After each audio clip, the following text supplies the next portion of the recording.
No, that eventually, if I press the right buttons, the right things will happen.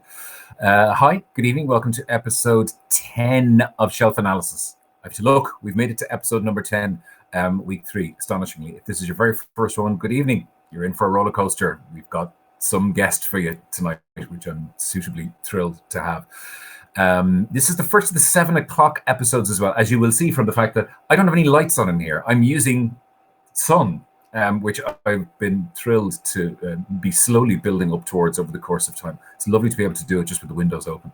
And as you will see, Karina, the houseplant, is also somewhere where the windows are open, reading her book of the day as well. And that's also on the way. One of the main reasons for moving things to 7 o'clock, and all of the shows will be at 7 from now on, is mainly that we finish an hour earlier so we can just collapse, sit down and go, because I'm currently in RTE every day. If you're listening to the RTE Gold Show every morning, thanks very much. Cheers, fair play.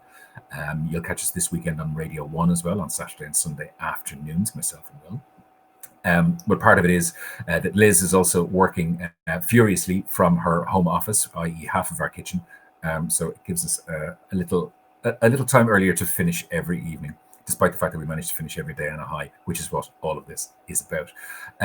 Couple of things to mention. There's always information that comes in every day, and it's always fairly sad stuff. And this is, again, one of those ones that unfortunately you never want to see. But this was announced by the West Cork Literary Festival today. They have announced that they're going to be cancelling this summer's West Cork Literary Festival. They do say they are disappointed for the writers and audiences and for the town. Safety is the most important thing, and they'll be back bigger and better than ever next year. They're one of, as well, you know, if you had plans to go to any Irish festival happening over the course of the next 3 months, 4 months, however long, most of those are going by the wayside. I got a memory today from 12 months ago where I had announced all of the events I was doing at Writers Week 2019, all of the people I talked to and all of the events. I did 8-9 events over the course of the week of Writers Week last year. So hello to everybody in Estee, because I know there are a load of you who listen and who watch the show every night. I am thinking of you here tonight where I am, sitting in my sitting room, getting ready to do my chat show. Now, a couple of other things worth mentioning. I'm going to bring you along to this because we have mentioned this on the show already. It is the Read Irish Women Challenge 2020, being undertaken by many people, and including, obviously, our celebrity reviewer on the show every night. That is Karina, the houseplant. Today's the 8th. So 8 is a book with death in it. Okay. That could be any one of a gazillion things. We are going to go live to Karina, the houseplant, to see what it is she's reading right now. Hello, Karina. Karina, how are you? You're outside. You're in our back garden, which is more than I am. Fair enough. Thanks for. I thought about attempting to do something at the back garden, but it's maybe not tonight. But maybe at some stage we might try and do it in one of the gardens over the course of the next couple of days. Arlene Hunt's No Escape. Fine. I am presuming, given that I know Arlene's work, people die in it. I'm taking that as a complete lack of interest on your part. You got that. That's a yes. Fair enough. So Arlene Hunt, No Escape. That's what you're reading for tonight. Thank you, Karina, the houseplant in the back garden. Now, where am I going to go before I go and do this? Don't forget, tomorrow night we have a show for you. We won't have one, I think, on the bank holiday Monday. I'm fairly sure. But I've been doing some stuff over the last day and a half, setting up people. We almost have people to the end of the month at this point, because I'm fully in this for the long haul, as I think we all need to be prepared to be. There are some extraordinary people coming on the show over the next while. No more so extraordinary than our guest. Just before I do that, my suggestion for a book. It's weird. I was going and looking for a few bits and pieces. I'm on the Sean O'Rourke show next Tuesday with Louisa from Raven Books. We go on every now and then to talk about stuff we think you should be reading. We're going back into our own bookshelves next Tuesday. So stuff that we've taken out from the likes of these things here behind me and the ones upstairs that I think you might like. There were a couple that didn't make the cut for me, so I thought maybe one of them might be worth mentioning here, and it is this. So this, if you've never read it before, is Christopher Isherwood's Single Man. Maybe you saw the film Tom Ford. Yes, that Tom Ford made a movie version of it with Colin Firth. Christopher Isherwood's Single Man is a kind of slim enough volume as well. It's only about 160 odd pages again. So maybe if you're experiencing reader's block at the moment, which is what everybody is not calling it, it might be one for you. It's a story of a man in his mid-50s whose boyfriend dies quite tragically. He is a university lecturer and he attempts to get on with his life. And it's about what happens to him over the course of time After that, it's about people that he meets, it's about things that happen with him. It is a book about being quite solitary quite a lot of the time as well. And I thought it might be one of those ones that might be interesting. It won't make the cut for the Sean O'Rourke Show thing next week, but if you've never read any Christopher Isherwood, Single Man is a good way to go. Our guest tonight is somebody I've only ever done an event with once, but by God, it was some event and it was some day. And it was in the Seamus Heaney home place. I'd like to think it's a little over a year ago, and I'm absolutely sure she'll be able to clarify this with me, because tonight on Shelf Analysis, live from her house, Marian Keyes. How are you? I'm fine, Rick. Thank you for having me. Not at all. Thanks a million for coming on. Thanks a million for getting sat down and come and sit and chat with us for half an hour. Pleasure.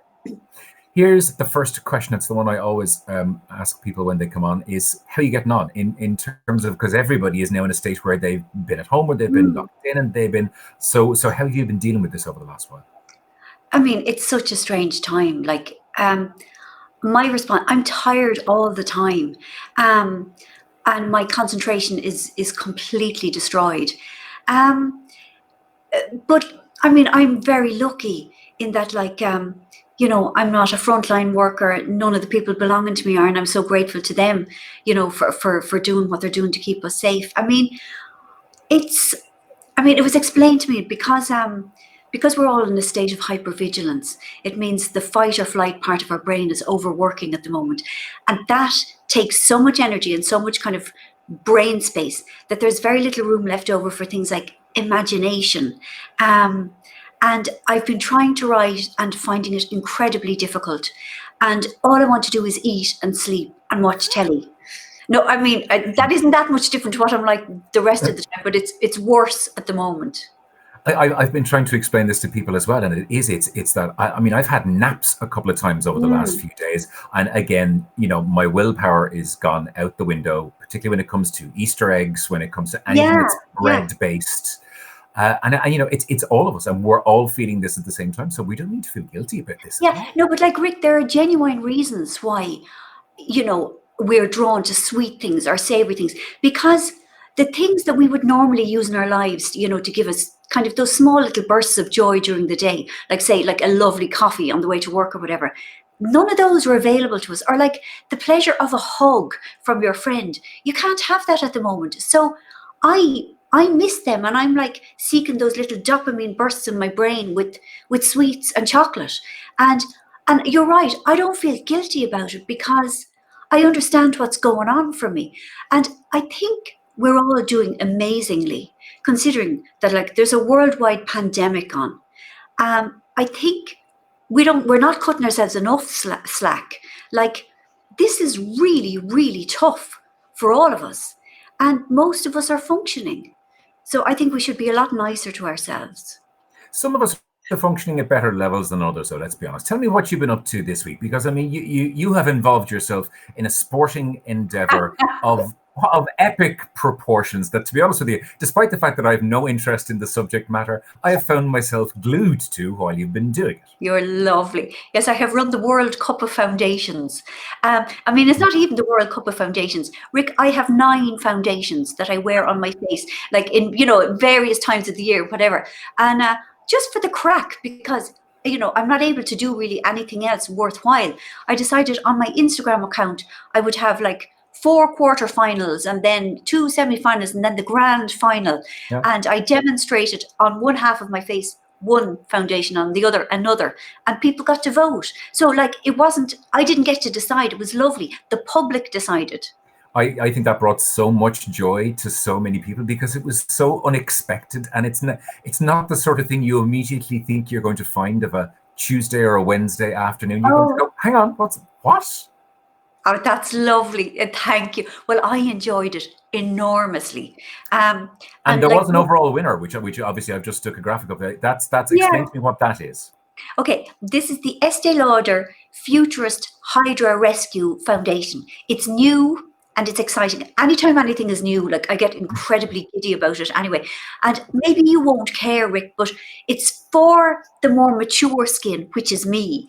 And it's very glidey, and it has a radiant finish, and it has lots of skincare benefits that make it better Well, I mean, it wasn't me who decided, but I'm very fond of it anyway. So, yeah, I was delighted that it won. I mean, I would have been delighted with any of them because it's all a bit of fun. It's not. I don't think it's that I don't care. I think it's that my level of expertise is like if you asked me how the Large Hadron Collider worked at CERN, I'd know about as much as I do about how foundation Oh, okay, works. all right. I've Yeah. got nothing on each of them, pretty much, to all intents and purposes. Brenda Carey is already inserted comments. You can stick comments below this. We'll try and get to them between now and the end. Says, "How you, Marian, my favorite author? I am very jealous of your fabulous hair." Very jealous of? Of your fabulous hair. My hair? Apparently Oh so. my God, I'm mortified. The hair has taken up like about 95% of my focus and energy over the past couple of weeks. Yeah. I have cut my fringe and it is obviously on a slope. I've dyed it myself. Thank you. I'm very grateful. I mean, it feels very rough around the edges compared to how it would normally be. Thank you, Brenda. I appreciate this very much. It's not showing up that way. Now, before we get into, because what I've done with all of the authors is we've asked you to pick 3 books, no criteria. There can be anything, anywhere on your bookshelves that you just want to put in front of people. Tell me a little bit about, we talked about this earlier, just before we got started, about your new book, which, as you said to yourself, it feels like this has been around for ages, that Grown Ups has been knocking around for a while, with you anyway. Yeah, I mean, it feels like all in the past now. You know, like in the past 2 weeks or whatever, 3 weeks, my focus has shifted entirely. But just people were really nice about it. It sold incredibly well. The reviews were lovely, and I'm so grateful that people seem to have enjoyed it. And you know, I suppose even now in the last couple of weeks, people have been reading it and saying that they've got like escape for a while they've been reading it. And a lot of people have been listening to the audiobook, which I voiced and I loved doing.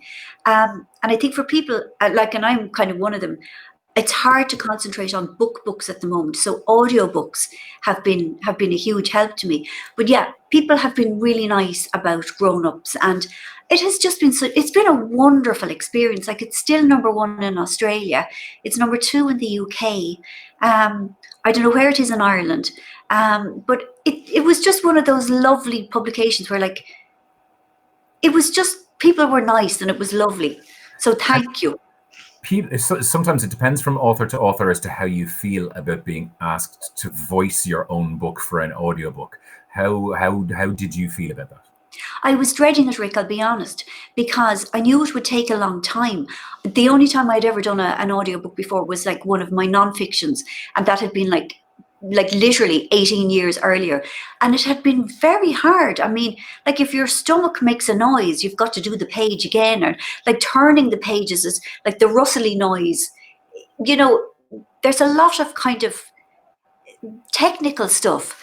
And I thought it would be really hard work. And I was also dreading that thing of, yeah, you know, listening to my own words. And as it turned out, it was it was very enjoyable. And I ended up taking huge pride in it. And it was just one of those wonderful things that you don't expect to be wonderful. I think it's one of the things that's much harder about doing audiobooks for you guys. As a radio presenter, I can talk over the end of a song. That hides stomach noises when it's coming close to lunchtime. No one hears my stomach rumble. But when you're attempting to get through a passage that's, you know, quite important, you don't have the same luxury when it comes to that. I've just been shown here on the right hand side of the screen. Sadly, your book was #1 in Ireland. It was #2, but knocked off by Liz Nugent last week. To be fair, you guys are 1 and 2. Fair play to Liz. Yes. Yes. In fact, Liz is one of the books that I have chosen. I'm going to hold it up if that's okay. Well, let's get started then. Go for it. Where are you going to start with, Liz, then? Go for it. Okay. Yeah. Our Little Cruelties by Liz Nugent. And I have read all of her books. This is her 4th one. This, in my opinion, is the best so far. It's about 3 brothers, and the book starts, and it's at a funeral of one of the brothers, but you don't know which brother it is. And then the whole story of their childhood and teenage years into adulthood is told in this, you know, all 3 brothers get to tell their version of events. And the timeline moves around. And I mean, all families are dysfunctional, but this family they're fairly horrible to each other. I mean, I think anyone who reads Liz will find it she is refreshingly unsentimental, to put it like that. She doesn't have any fear about showing us the worst of human nature. And I think there's a great, freedom in reading about that. For anyone who has suspected the worst that human beings are capable of, I found it very, very liberating almost to see how terrible human beings can be to each other, because I don't think it's acknowledged enough. And obviously it's acknowledged in things like war, but in middle class lives, it's brave of her to write it, and it's a pleasure to read it. And she writes so well about human beings, damaged ones, and how damaged people damage. So it is number one at the moment, and it is so well deserved. I couldn't be more delighted for her. I think for somebody as well who you and I both know is such a lovely person, for her to actually be able to trawl and find the most hideous people imaginable. I'm with you on our little Cruelties. I still have a very, very soft spot for Unraveling Oliver, but I think it and Unraveling Oliver are very much at the absolute, my favorites of Liz's novels so far. Yeah, it's a mature book, I think, and you're right. She is so lovely. She's such a kind person, and you think, where in the name of God, this, but it's wonderful. This is her outlet, presumably. Lisa Kyo says, how are you, Marian? You're a national treasure. Nicholas Dworsky says, absolutely loved Grown Ups, couldn't put it down. Gillian Fennell says, Marian got me back into reading in my early 20s with Rachel's Holiday after a reading drought as a late teen.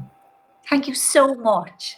And there'll be loads more of those coming on. What have you got for book number 2 then? Okay, we've done Liz. Okay. What's next? Okay, this is something entirely different. This is by Elizabeth Jane Howard. It's called The Light Years. Now, people may have heard of the Cazalet Chronicles. This is the first book in the Cazalet Chronicles. There are 5 altogether. And anyone I have ever given these books to has just devoured them. Elizabeth Jane Howard, she died quite recently, like maybe in the last 10 years. English writer, was married for a while to Kingsley Amis, and was an amazing writer. And she was these books are basically a family saga. They're about a family of 3 brothers and a sister who it begins between the wars in England, and it is incredibly gripping. People move straight from one book to the next, to the next, to the next. And there are many people I know who would hear the words family saga and they would recoil and they would think, oh, good Lord, no. A rarefied beast such as me could not be reading a family saga. And I am here to tell those people, and really I should not be enabling them in their petty snobberies, but however, that this is a family saga that you can boast about having read. Nobody will sneer at you. Like, she is such a well-regarded writer, and these books they're classics. And they get such a grip in people. It's funny because it happened to me, and then I've given it to people and I've seen how it has they've operated on people. And I've just given this to my mother, and I had to borrow it back off her for this evening, and she was like, like Gollum with the ring, like, you don't take it, so I've had to promise I'd bring it back over to her as soon as we finish with this. I think it is exactly the sort of thing people need to read now, because you are in another world, and she is just brilliant at characterization, and you really care about them, even the obnoxious ones, and there are plenty. I think for those Cazalet Chronicles. Yeah, I think for those people at the moment who are reading and aren't having the whole problem with reading thing, you either want one of 2 things, which is something small that you can get into, or something large that you can just disappear into, and that's probably that sort of thing. Yeah, to move into another dimension and stay there for a while. Fantastic. That's book number 2. Book number 3. What have you chosen, Marian Keyes? Okay, it is called Gravity is the Thing, and it's by an Australian writer called Jacqueline Moriarty. For context, she is the sister of Leanne Moriarty. And Jacqueline years ago wrote a young adult book called Feeling Sorry for Celia. And that was one of my favorite books of all time. This is her first adult novel. And it's both very quirky and then incredibly grounded. It's funny. It's about a woman who, with a group of other people, are learning to fly. But it's not fly a plane, like that they are physically, personally, bodily learning to fly. And they have these classes every week. And I know an awful lot of people will be listening and thinking this sounds like absolute codswallop. It isn't, because the characterization is amazing. Also, she writes about, her love for her little boy, her love for her mother, her ex-husband. It's very tender. It's both magical and very grounded. And it's original. That's what it is. It's original. And at the moment, and I felt like this for about the past year, it is my most favorite book of all time. Like, I not only am rereading it in the physical sense, I am also listening to it on audio because I find it such a comfort. There will be lots of people who won't get this book, but for the people who do get it, I think you will love it with all your heart. And it's the sort of thing that I can see bringing a huge amount of comfort to people at the moment. And remind us again, show us the cover one more time. What's it called? It is called Gravity is the Thing. And I can read what I said on the back. I said, Gravity is the Thing is one of the most magical, different, interesting, likable, lovable, beautiful, sad, lovely, immensely uplifting books I have ever read. I read it in an agony of loving it, but also being so humbled by the fact that if I lived to be 7,022 years old, I would never be able to write a book as good as this. You will adore it. It's an instant classic. Those are my words. That's some blurb right there. That's fantastic. That's a great blurb. I love it. And there will be others who will love it too. That's book number 3. I mean, at this point, occasionally we ask people to have a nose around their bookshelves or around. I wanted to ask you though. Obviously, you've said you're not necessarily the best headspace to be attempting to work right now. Are you doing any work at all, or are you just reading, or are you, as you said, having a bit of a nap? Are you finding any space in this at all to be creative? I tell you, I mean, there's a lot going on. Like, I'm the chair of the Comedy Women in Print prize for 2020. The prize started last year. So I literally this morning finished reading the 90th submission. I had to have my thoughts ready to go for today. So I've been working on that. Then I am, what's the word? I've got huge amounts of work stuff, like publicity stuff. I'm doing podcasts. I've got a load of Australian and New Zealand, what are them words? Interviews about grown-ups for starting tomorrow and Friday, because they want loads before they go into lockdown.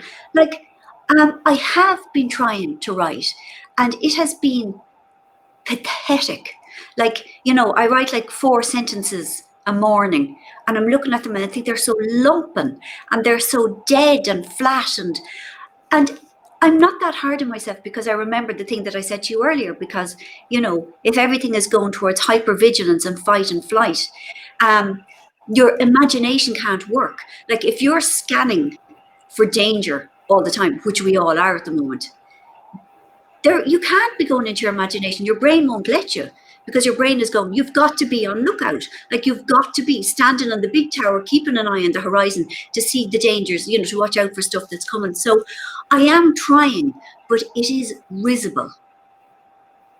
The other weird part of the job that both you do and I do is that normally, if you and I were having this conversation, as we have done before, it would probably be in a room with 300 people. It almost never would have been in this way, or it might have been sitting in a studio recording something for the book show. This is a really unusual. I've never done a series of interviews like this before ever, and certainly for a lot of authors, you guys are now going through a load of these over the course of the next while. Is it weird? Is it stranger than if you were doing it on the phone? Because obviously you kind of have to be on camera. Does that make it unusual? No, I mean, I'm just really grateful for the technology. I mean, I think strange and frightening as this time is, how lucky are we? for anyone who has the internet, I mean, it's weird. I'm looking into a camera now and I can't see you, Rick. And I like eye contact. We all do. I mean, like, doing without those sort of intimacies is a wrench. But I'm still really glad that I'm able to do it. And of course, there's nothing as lovely as, for me anyway, doing an event where people have come. I get such pleasure and I feel humbled and rewarded when people come, and I miss that. But then there are other things, there's Twitter, there's Instagram, for ways to contact people, and Zoom. Like, Zoom is so great. Like, I can do my AA meetings on Zoom. So I had no idea what Zoom was 4 weeks ago. I'm going to have to put my hand up and go, no, I'd never heard of it. I mean, obviously it's aware, it's out there. And now I'm having dinner with family on Saturday night, sitting in front of a laptop. We're living our life through Zoom. Yeah. We're Zoom aficionados. We're Zoom experts. Yeah. I mean, isn't it a godsend? It certainly is a strange time to be doing this when we have the tools to be able to do something like this, and for me to be able to talk to you. And it's lovely to be inside your house as well. Thanks so much for having me in this evening. Fair play. I appreciate you taking the half hour off. Aoife says, grown-ups got me out of my reading slump in the last few weeks. Really loved it. My own wonderful Liz inside says, that last book you were talking about sounds amazing. That one is from me. So that's another one that's going to end up in the house here somewhere at some stage. Thanks a million for coming in and talking to us. My pleasure. Marian Keyes, thanks a million. Thanks to himself as well for setting up the other bits and pieces earlier on, and for having a chat with me as well. Send him my love. Thank you. And thank you, Rick and Liz, for having me. I'm very grateful. Thanks. Not a problem. Marian Keyes, thanks a million. See you. Thank you. Bye. Bye-bye. And look, I promised you, I did say to you that we were going to have a series of authors that were going to be amongst some of the biggest in Ireland, and certainly some of the best-selling either. I think there are two best-selling Irish authors. And I think one of them we've had tonight, one of them we are having tomorrow night. Tomorrow night, another live show for you at 7 o'clock. You'll be able to catch us here 7 as opposed to 8. Remember, that's where you're going to find Shelf Analysis from now on. And I'll catch you on RT Gold tomorrow morning at 10 a.m. if you're listening. Till then, take it easy.